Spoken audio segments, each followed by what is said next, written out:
He never moved from that hospital gate, even when the world decided to forget him. On a quiet stretch of roadway in Portland, Oregon, where morning fog rolled in like a slow breath from the Pacific, a lone German shepherd sat pressed against the cold metal fence of St. Alder Memorial Hospital, his eyes locked on a set of automatic doors that had not opened for him in days. His name was Rex, a former military K-9, trained under the discipline of the United States Marine Corps, and yet nothing in his training had ever prepared him for this kind of waiting. Day one began like any other ordinary morning in the city, with commuters sipping coffee, buses humming past intersections, and hospital staff arriving through side entrances with tired routines. But Rex did not move. He had arrived before sunrise, guided by something no leash and no command had ever controlled, and when the doors closed behind the last medical transport vehicle, he simply stayed. Security guard Mark Sullivan noticed him first, stepping out of the guard booth with a cautious breath as he approached the fence line.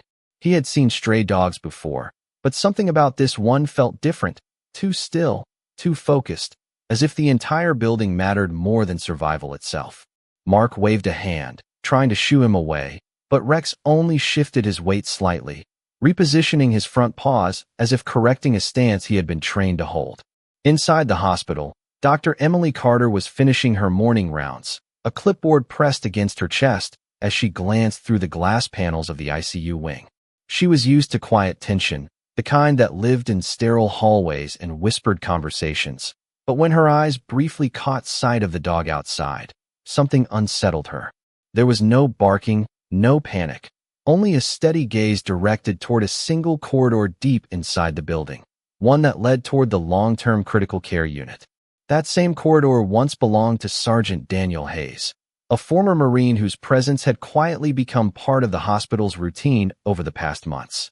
Daniel and Rex had once been inseparable, deployed together under conditions that forged trust in silence rather than speech, and though those days of service were behind them, something of that bond still lingered in the way the dog's eyes never drifted from that direction.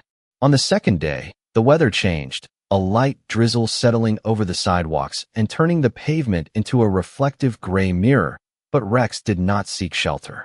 He remained in place, his coat damp but unshaken, breathing slow and measured as passing strangers began to notice him.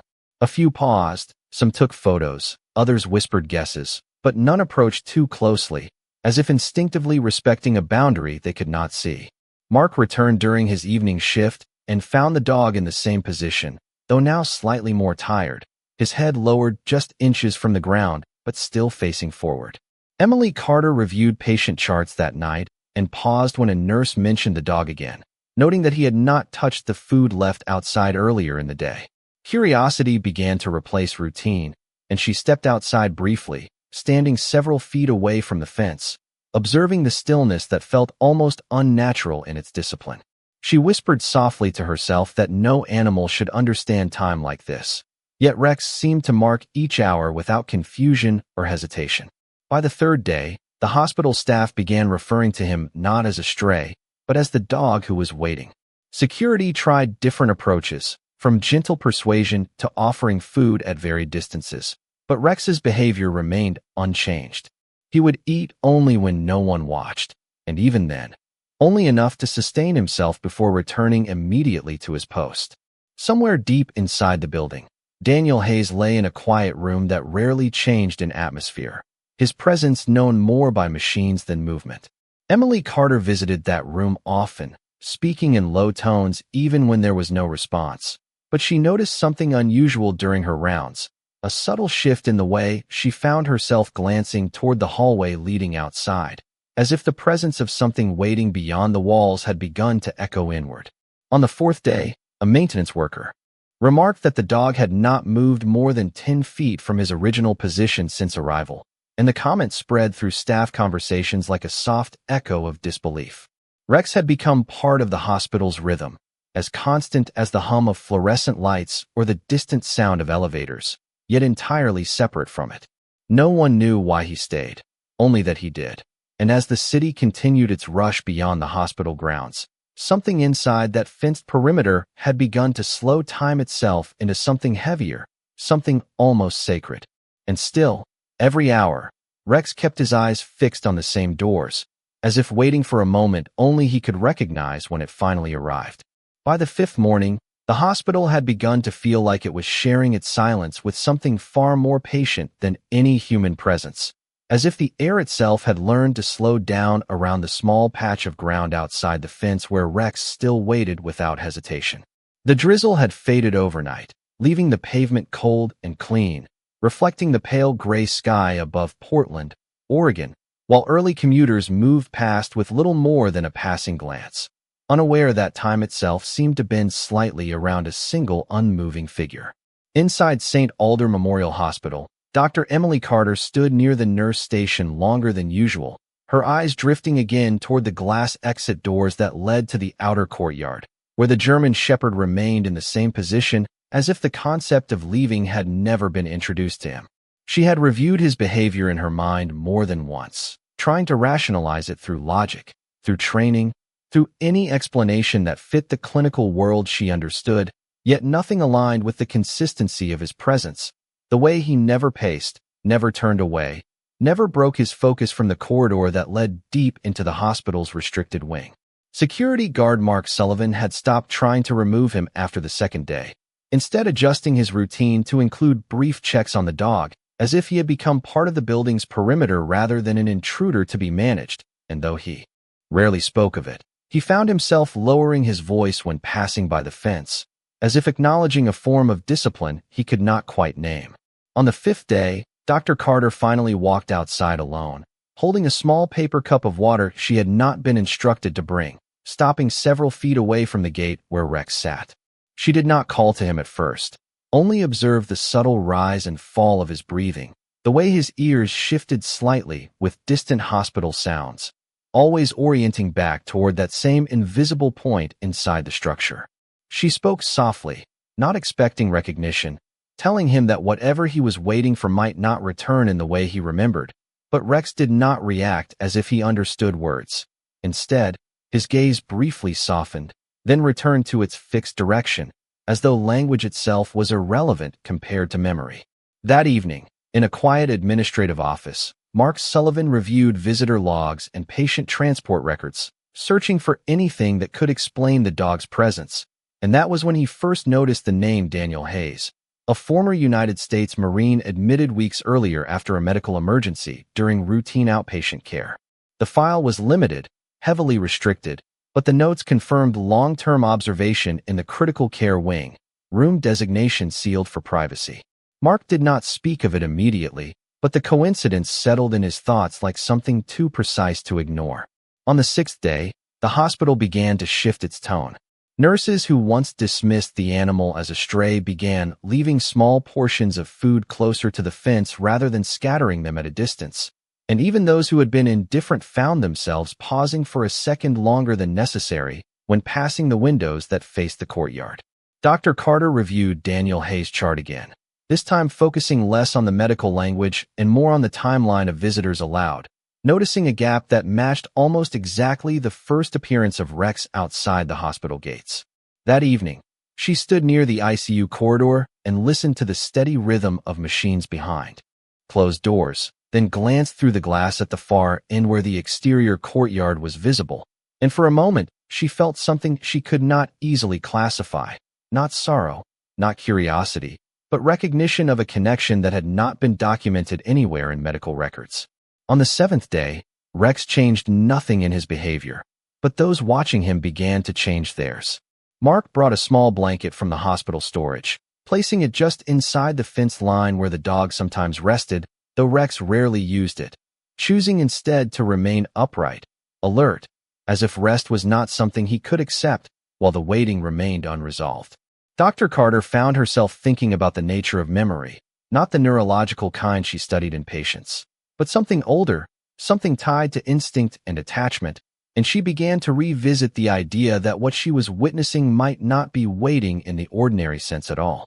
On the eighth day, the weather turned colder, a thin wind moving through the streets of Portland and pressing against the hospital walls with a quiet persistence. Yet Rex remained exactly where he had always been, now thinner, his posture slightly lower, but his eyes unchanged. Mark Sullivan stood near the entrance longer than usual that night, watching as Dr. Carter reviewed overnight charts, and he finally asked her if she believed animals could recognize something beyond physical presence, a question she did not answer immediately. Instead, she looked toward the courtyard and said that medicine often dealt with what could be measured, but not always what could be felt. Late that same night, a nurse working the ICU corridor paused near room 12, the one listed under Daniel Hayes' file, and reported a subtle change in the usual stillness, a faint but noticeable shift in the room's atmosphere that prompted her to check the monitors twice before continuing her round. On the 9th morning, before the sun fully rose, the hospital felt unusually quiet, as if anticipating something it could not define, and when Dr. Carter arrived, she immediately noticed Rex had not moved from his position, but his head was slightly raised higher than usual, his attention sharper, directed not just at the corridor anymore, but at something deeper within it, as if the boundary between waiting and arrival had begun to thin in a way no one could yet explain. The 9th morning arrived with a silence that felt heavier than the days before it, as if the hospital itself had begun to hold its breath in anticipation of something it could not name. Outside St. Alder Memorial Hospital in Portland, Oregon, the sky carried a pale winter light, soft and colorless, stretching over empty sidewalks and damp pavement that reflected the faint glow of early street lamps still refusing to shut off. Rex remained exactly where he had been for 9 days, his body lower now, his fur slightly dulled by time and weather, yet his eyes remained unchanged, locked with a precision that made every passing second feel deliberate rather than random.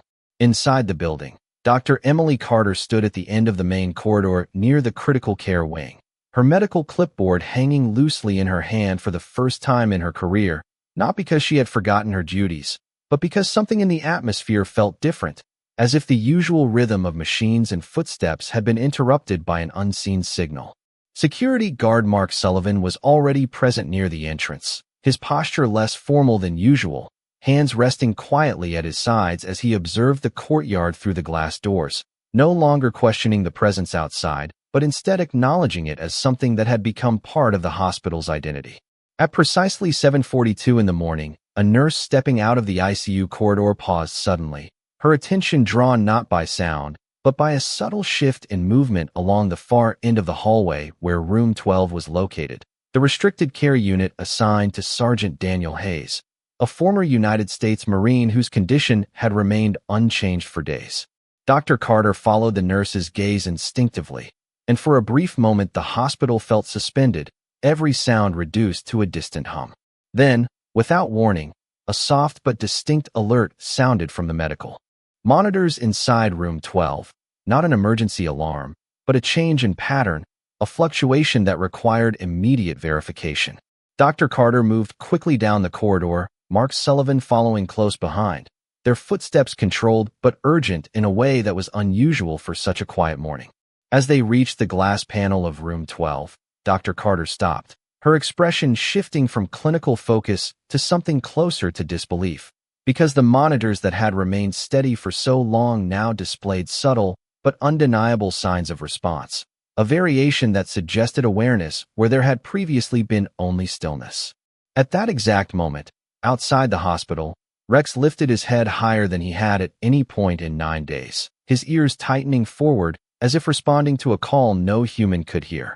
His entire posture changed, not into alertness alone, but into recognition, as though something long held at a distance had finally crossed an invisible boundary.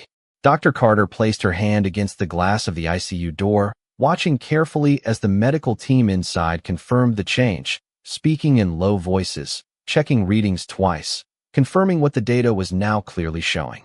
Mark Sullivan, standing slightly behind her, whispered that it was impossible for the timing to be coincidental, and yet neither of them moved away from what they were witnessing.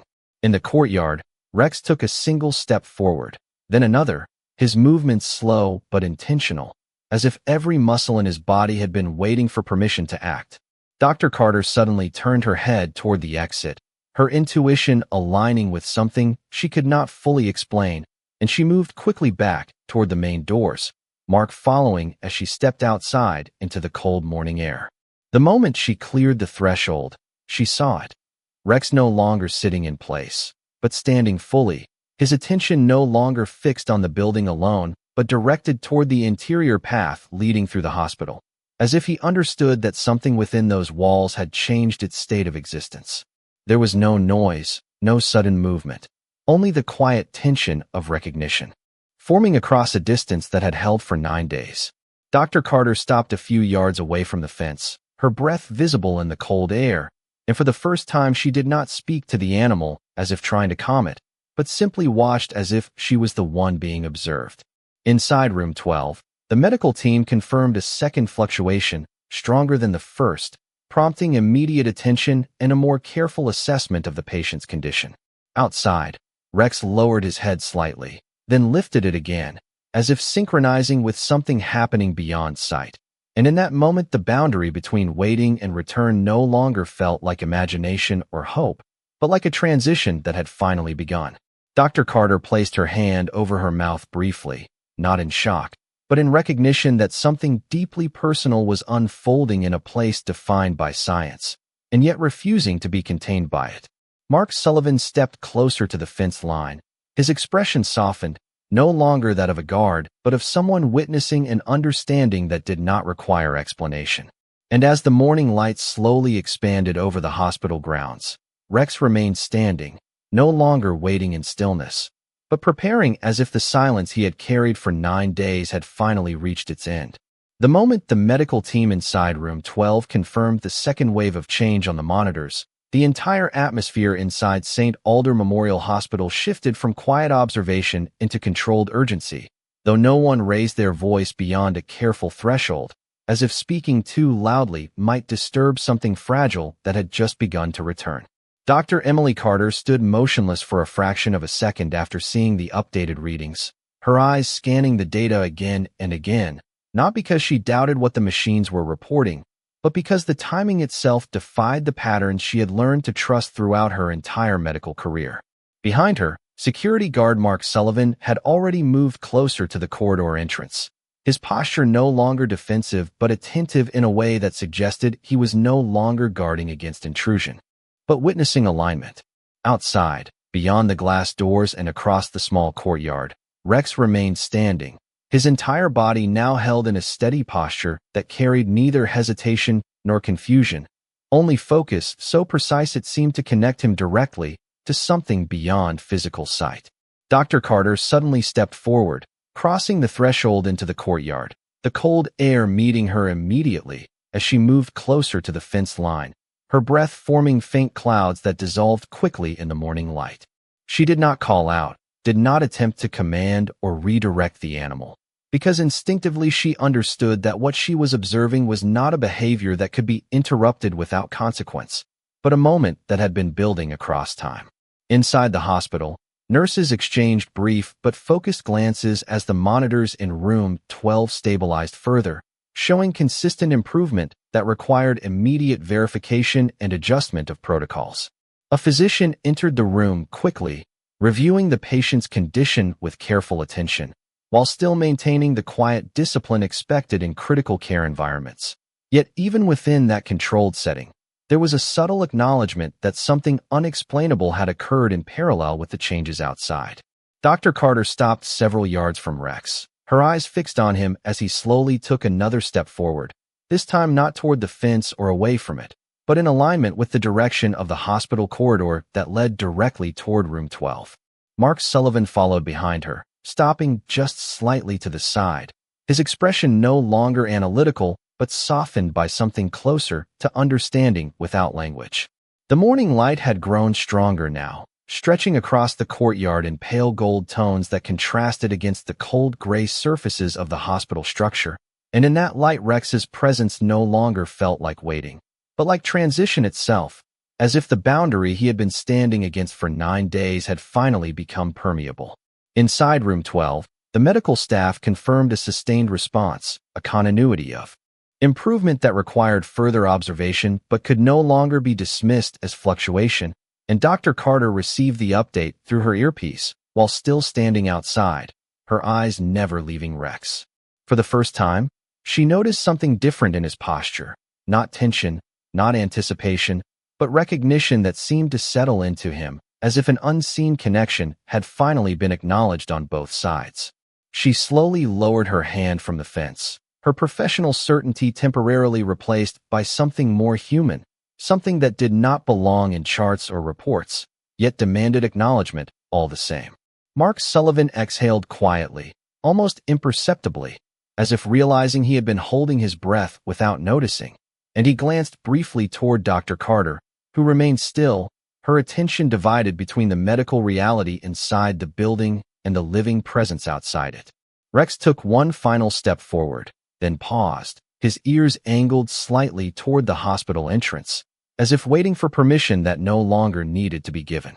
Inside room 12, the monitors confirmed stability, and the attending physician spoke softly to the team, noting the change as unexpected but undeniable.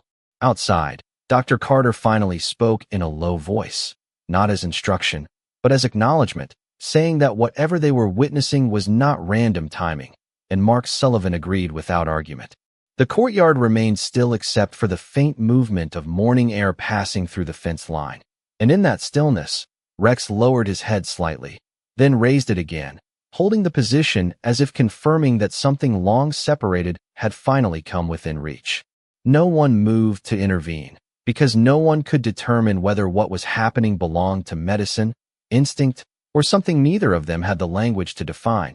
And as the light continued to rise over St. Alder Memorial Hospital, the distance between waiting and return had narrowed to something that could no longer be measured in days. Inside St. Alder Memorial Hospital, the shift from observation to intervention was no longer subtle, as Dr. Emily Carter moved with focused urgency through the corridor leading to room 12, her steps measured but faster than before, guided by the steady confirmation that the patient's condition was no longer static but actively changing in a way that demanded immediate reassessment. The medical team had already gathered inside the critical care unit, their attention divided between monitors and physical evaluation, while the soft beeping of equipment carried a rhythm that now suggested stability where there had once been uncertainty. Outside, beyond the glass courtyard, Rex remained in position, but something in his posture had shifted again, not forward, not backward, but inward, as if his entire awareness had turned toward a single point inside the hospital where everything now seemed to converge. Security guard Mark Sullivan stood slightly behind Dr. Carter, watching both the animal outside and the corridor ahead, his expression steady but no longer skeptical, as though the past 9 days had removed any need for explanation. Dr. Carter paused briefly before entering the ICU corridor, her hand brushing against the door frame as she listened to the updated medical report transmitted through her earpiece, confirming that the patient, Sergeant Daniel Hayes, a former United States Marine, was showing sustained neurological response that had not been present since admission. The words were clinical, but the timing made them feel connected to something larger than medicine alone. Inside room 12, the attending physician carefully adjusted the monitors while speaking in a calm voice to the team, noting that while recovery remained uncertain, the change was consistent and measurable, requiring immediate recalibration of treatment protocols. Dr. Carter entered the room moments later, her eyes immediately drawn to the patient's subtle but undeniable responsiveness, her professional composure holding steady even as her internal certainty began to fracture into something more uncertain, something closer to recognition of a pattern she could not yet name. Outside, Rex took a single slow step forward toward the fence line, his movement no longer hesitant, and for the first time in days. His gaze lifted slightly above its fixed line, aligning not with the physical structure of the hospital, but with the interior direction that corresponded exactly to room 12.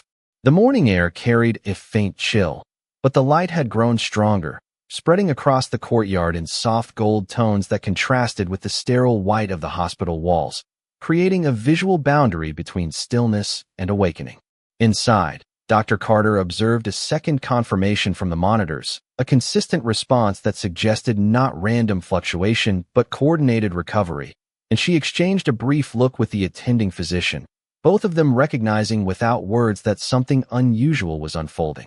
Mark Sullivan stepped closer to the glass doors leading outside, his attention fixed on Rex, who now stood completely still, but no longer in the posture of waiting, instead in the posture of acknowledgement, as if the invisible distance that had held for 9 days had finally collapsed into something immediate and present. Dr. Carter exited the ICU room and walked toward the corridor window overlooking the courtyard, her reflection briefly overlapping with the image of the dog outside, and for a moment, she felt as though both spaces were sharing the same breath. Inside room 12, Daniel Hayes remained under careful observation, but the medical team confirmed that responsiveness was no longer intermittent, and that neurological signals were now consistent enough to indicate a significant change in condition.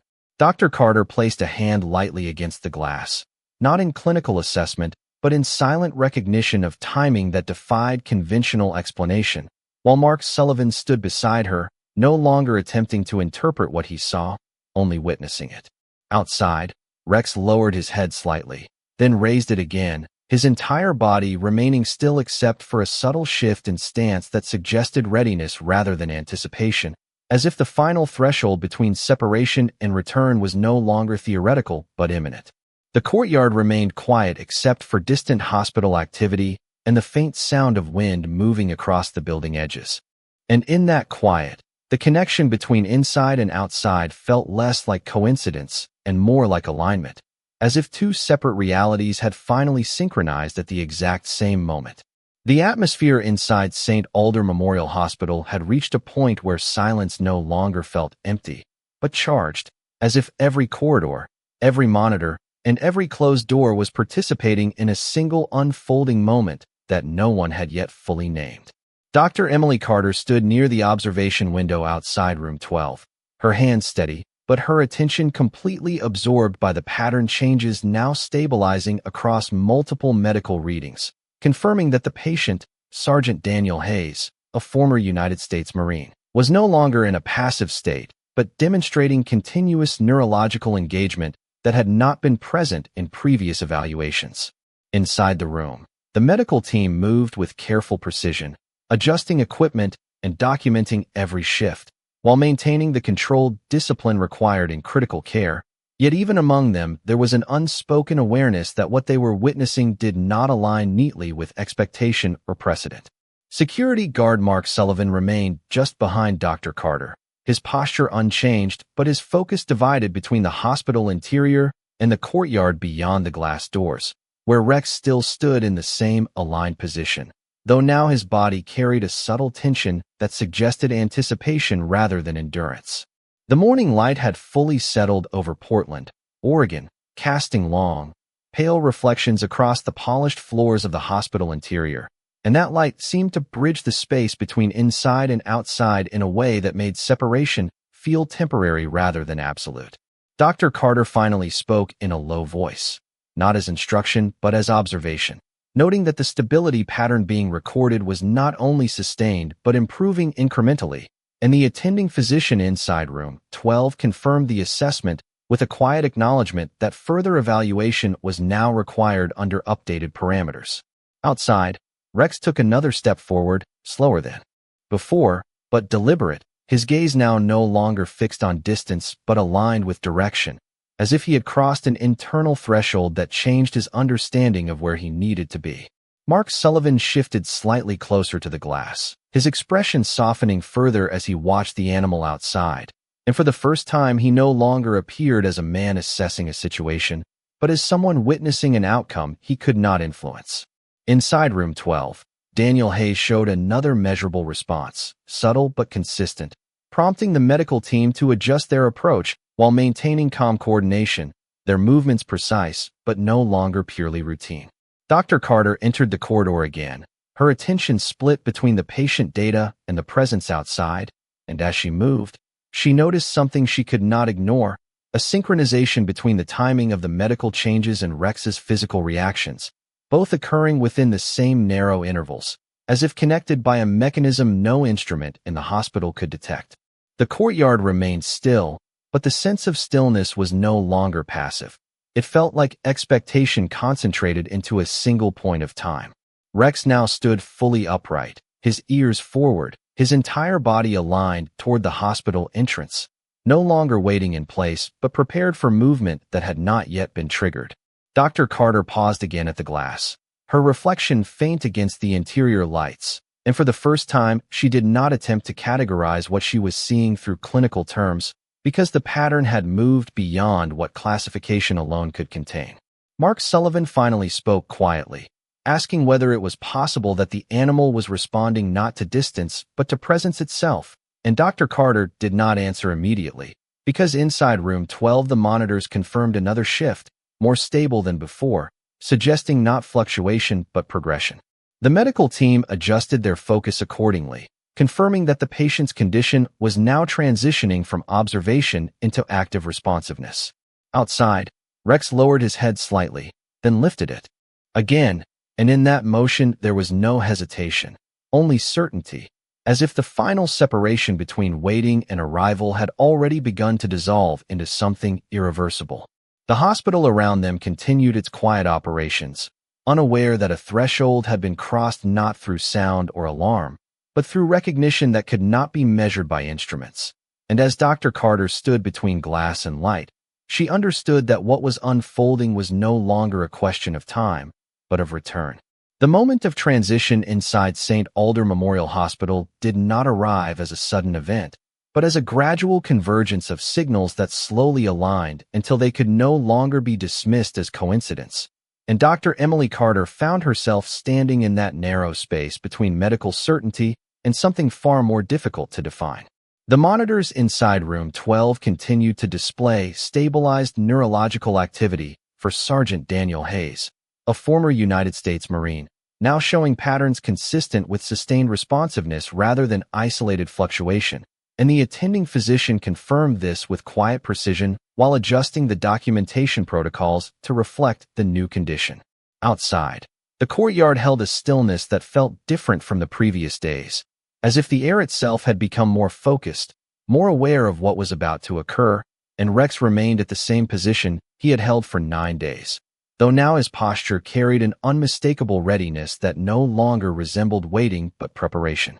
Security guard Mark Sullivan stood beside Dr. Carter near the glass doors, his eyes alternating between the hospital interior and the animal outside, and for the first time he did not speak, because there was nothing left in the situation that could be improved through words alone. Inside room 12, the medical team observed another measurable shift, this time more pronounced than before, prompting immediate verification across multiple systems, and Dr. Carter received the confirmation through her earpiece, while still standing at the threshold between courtyard and corridor. The data was no longer ambiguous. It indicated a coordinated and sustained improvement that defied the gradual patterns typically associated with long-term critical recovery, and yet every reading remained consistent. Outside, Rex took a single step forward, then stopped, his entire body held in perfect alignment with the hospital entrance, his gaze fixed not on the structure itself, but on the invisible path that led directly to room 12, as if distance had ceased to be a barrier and had become a formality, soon to be removed. Dr. Carter slowly moved away from the glass and stepped into the courtyard, her presence now closer to the fence line, her professional restraint still intact, but increasingly challenged by the undeniable synchronization between the animal's behavior and the patient's condition inside. Mark Sullivan followed at a short distance, maintaining his position as observer, though his posture had softened into something more human, less procedural, as if the weight of witnessing had replaced the responsibility of enforcing boundaries.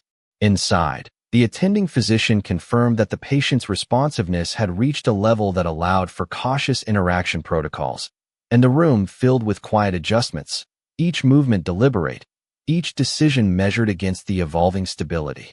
Dr. Carter listened to the report while watching Rex, who now stood completely still, his ears forward, his attention unwavering, and for the first time she allowed herself to consider that what she was observing might not be two separate events occurring in parallel, but a single process unfolding across two connected spaces. The courtyard light had grown warmer, casting a soft glow across the hospital exterior, and in that light Rex appeared less like an isolated figure and more like part of a sequence that was finally completing itself. Dr. Carter spoke softly, not as a command but as acknowledgement, noting that the timing of the changes inside the hospital consistently aligned with the dog's physical responses, and Mark Sullivan quietly agreed, his voice low, as if speaking too loudly might disrupt the fragile equilibrium forming in front of them. Inside room 12, the monitors confirmed another rise in stability, prompting the attending physician to proceed with controlled interaction steps, and the medical team adjusted their positions accordingly, maintaining focus and calm coordination. Outside, Rex lowered his head slightly, then lifted it again, and in that motion there was a clarity that suggested recognition rather than anticipation, as if he was no longer waiting for something unknown, but responding to something already returning. Dr. Carter took one final step closer to the fence, her eyes fixed on the animal, and in that moment she understood that what had been unfolding across 9 days was no longer a mystery to be solved, but a connection that had already proven itself in ways no diagnostic system could fully capture. The hospital around them remained quiet, but it was no longer the quiet of waiting. It had become the quiet of arrival beginning to take shape, and as Rex held his position with unwavering focus, the distance between inside and outside no longer felt like separation, but like a final breath before recognition. The final moments inside St. Alder Memorial Hospital unfolded with a quiet intensity that seemed to compress time itself, as every movement within room 12, every reading on the monitors, and every breath of anticipation in the corridor converged into a single irreversible point of alignment. Dr. Emily Carter stood just outside the glass of the ICU observation panel, her reflection faint against the interior lighting, while inside, the medical team confirmed once again that Sergeant Daniel Hayes, a former United States Marine, was maintaining a sustained and stable neurological response that now allowed for carefully controlled interaction procedures to begin. The attending physician gave a brief nod, signaling readiness, and the room shifted subtly as protocols moved from observation into engagement, each step measured, deliberate, and guided by cautious precision. Outside, Rex remained fixed at the fence line, but his posture had changed entirely from endurance to certainty. His body no longer braced for waiting, but aligned, as if responding to an unseen invitation that had finally arrived. Security. Guard Mark Sullivan stood beside Dr. Carter, no longer attempting to interpret the situation, only observing it with a stillness that mirrored the courtyard itself, while the early morning light continued to expand across the hospital grounds in soft, steady waves. Dr. Carter spoke quietly, confirming that all recent readings remained consistent and that the timing of the changes inside the room continued to correspond directly with the animal's reactions outside, a pattern too precise to dismiss, yet too unusual to classify.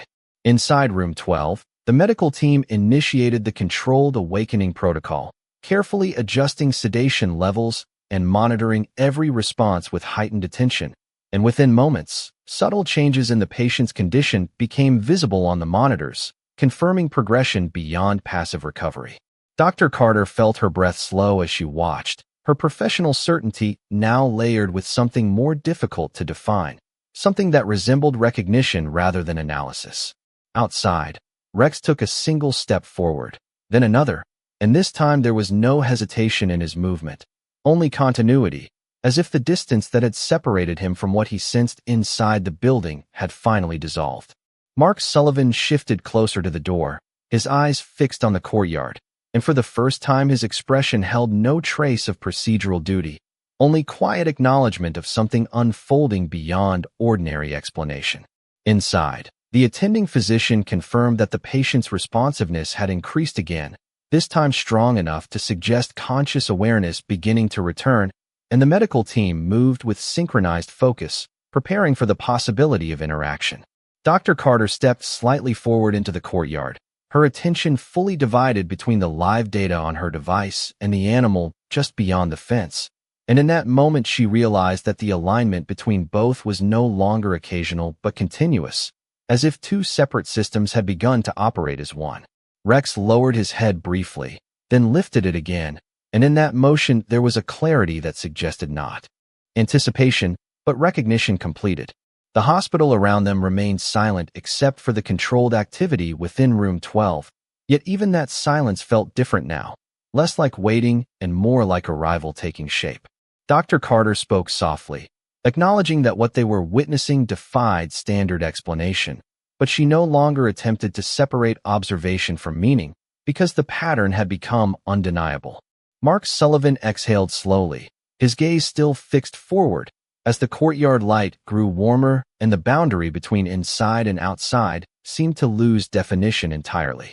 Inside room 12, the attending physician confirmed that the patient had reached a level of responsiveness that allowed for direct acknowledgement procedures, and the team prepared for the first verbal contact attempt. Outside, Rex stood perfectly still, his attention unwavering, and for the first time in 9 days there was no sense of waiting in him at all, only arrival, complete and absolute, as if the moment he had been anchored to had finally stepped into place. The final threshold inside St. Alder Memorial Hospital was no longer defined by monitors or medical protocols, but by a silence so complete that every person standing near room 12 could feel it pressing gently against their awareness, as if the entire building had narrowed its focus to a single moment that had been waiting 9 days to arrive. Dr. Emily Carter stood at the observation glass, her hand resting lightly against the frame, her eyes fixed on the scene inside the critical care unit, where Sergeant Daniel Hayes, a former United States Marine, was now showing sustained and conscious responsiveness confirmed across every active monitor in the room. The attending physician gave a quiet signal, and the medical team carefully completed the final adjustments of the awakening protocol, stepping back slightly as the moment of direct interaction became possible. Inside the room, Daniel Hayes moved faintly for the first time with intention rather than reflex, his eyes slowly opening with effort, adjusting to the light and presence around him, while soft voices from the medical team guided him gently into awareness without overwhelming the fragile transition. Outside, in the courtyard, Rex stood completely still, his body aligned with the hospital entrance, his gaze no longer searching or waiting, but fully present, as if everything he had endured across 9 days had resolved into a single point of certainty. Security guard Mark Sullivan stood beside Dr. Carter, no longer speaking, no longer interpreting, only witnessing, his expression softened by something that had moved beyond professional duty into quiet understanding. Dr. Carter watched the monitors carefully as Daniel Hayes' awareness stabilized, and the attending physician confirmed that verbal interaction could now be attempted under controlled conditions. A nurse stepped forward inside the room, speaking the patient's name softly, and Daniel responded with a faint but clear movement, turning his head slightly toward the sound, his breathing steadying as recognition began to return to his expression. Dr. Carter felt her breath slow as she observed the synchronization that had defined the past 9 days reaching its final expression, because outside the hospital, Rex had taken his first step away from the fence without hesitation. The courtyard door opened quietly as Mark Sullivan unlocked it, no longer as a barrier but as an acknowledgement, and Rex moved forward into the hospital interior with calm precision, guided not by command but by certainty. Inside room 12, the attending physician paused, allowing space for what was about to occur, and Dr. Carter remained still as Rex entered the corridor, his movements steady and controlled, his attention locked forward toward the open doorway of the ICU room. As Rex reached the threshold, Daniel Hayes turned his head more clearly than before, his eyes adjusting, and for a brief moment the room seemed to hold its breath entirely. The dog stepped inside without hesitation, his presence quiet but immediate, and Daniel's expression changed in a way that no medical reading could fully capture, because recognition had arrived without explanation, complete and undeniable. Rex stopped at the bedside, not rushing, not collapsing into movement, but simply standing as if confirming that what he had been waiting for was now real and present. Daniel's hand lifted slowly, weak but intentional, and the distance between them closed in a gesture so small it felt larger than anything else in the room. Dr. Carter looked away for a brief moment, not out of avoidance, but because she understood that what was happening did not belong entirely to observation anymore, while Mark Sullivan lowered his head slightly, as if acknowledging something deeply human unfolding in silence. The monitors continued to stabilize, confirming consistent recovery, but the numbers no longer carried the weight of the moment, because the meaning had moved beyond data into presence. Rex leaned forward slightly, resting his head near Daniel's arm, and Daniel closed his eyes for a moment as if remembering something that had never truly left him. No one in the room spoke, because no words were necessary, and the attending physician signaled the team to maintain distance, allowing the moment to remain uninterrupted. Dr. Carter finally stepped back from the glass, her reflection faint against the corridor light, as she understood that what they had witnessed was not an anomaly, but a bond that had persisted beyond separation, beyond time, and beyond explanation. Outside the hospital, morning light continued to spread across Portland, Oregon, steady and calm, while inside room 12, a man and a German shepherd remained in quiet reunion, not defined by sound or movement, but by recognition that had survived everything meant to break it.